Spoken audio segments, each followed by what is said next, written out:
Gagawa tayo ng masarap na burger steak.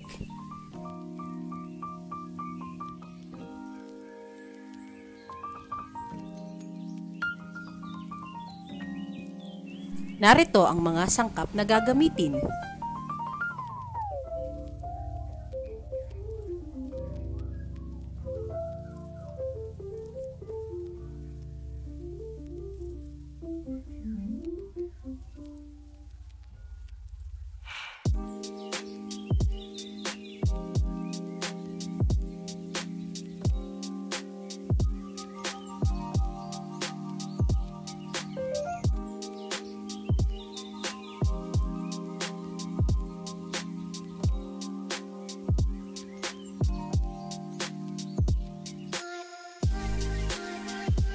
Maglagay ng mantika sa kawali.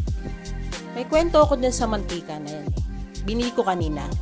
Sabi ko sa tindera, "Ate, pabiling mantika." Alam sabi ng tindera, "Mantika." Tapos huhugot ka na naman. Kung sasabihin mo, yung mantika ay hindi tumatalsik para hindi ka masaktan. Si ate talaga, inunahan ako. Kapag sapat na ang init ng mantika, ay maaari na nating iprito ang mga burger patty.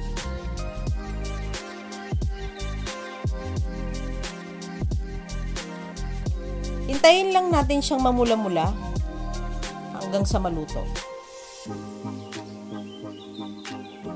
Alisin sa kawali ang mga nalutong burger patty and set aside. Sa pinaglutoang kawali ay bawasan ng mantika. Mag-iwan lamang ng sapat na dami para sa panggisa. Dahil nabanggit ko yung salitang iwan, may hugot ako dyan eh. Huwag mong iyakan ng taong nang iwan sa'yo. Hindi pa siya patay. Masyado kang excited. Pwede na nating ilagay ang isang sachet na margarine. Kapag nailagay natin ang margarine, make sure lang na nasa mahinang apoy kasi madali itong masunog.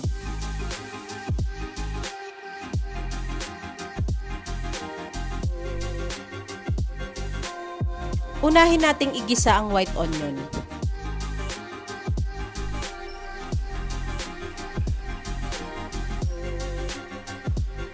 Halu-haluin. Isunod ang bawang. Ang bawang guys ay may scientific name na Allium sativum.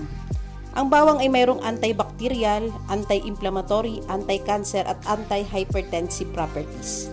Ayon pa sa mga pag-aaral, mainam itong pampababa ng blood pressure. Wow! Kaya ugaliin natin ang paglalagay ng bawang sa ating mga lutuin. Isunod na ilagay ang mushroom. Ang mushroom guys, mayroon itong isang tulad ng karne na texture at nasa isang spongy form na nagpapahusay sa lasa ng pagkain. Guys, kung bago pala kayo sa channel ko, please like and subscribe and hit that notification bell para lagi kayong updated sa aking mga video. Hanguin sa kawali ang mga ginisang mushroom and set aside. Sa parehas na kawali ay maglagay ng 3 tablespoon crispy fry powder. Make sure lang guys, mahina pa rin ang apoy dahil madali itong masunog tulad sa margarine.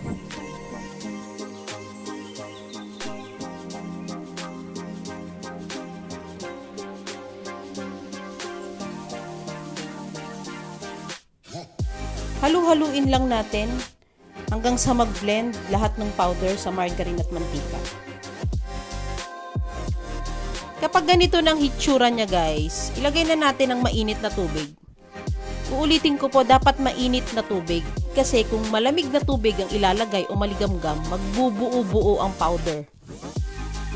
At this moment, ihanda na po natin ang ating mga braso kasi kailangan natin siyang halu-haluin from time to time. Tsagain natin ang paghahalo. Kahit mapagod tayo dito, okay lang. Kasi alam natin may maghihintay na masarap na ulam. Yung ex mo nga dati, pinagtsagaan mo ng matagal. Sa huli, paluha-luha ka lang. Ito pa kaya, may makakain ka pagkatapos.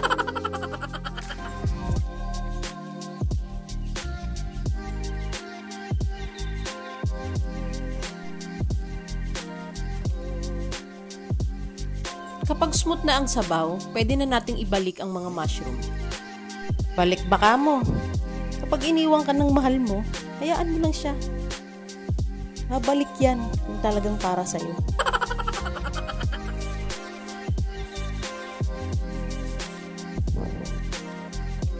Maglagay ng salt and pepper to taste.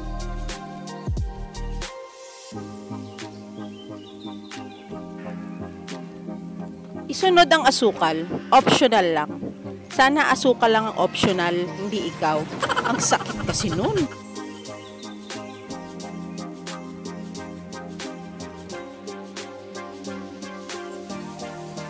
Ibalik ang mga burger patty sa kawali.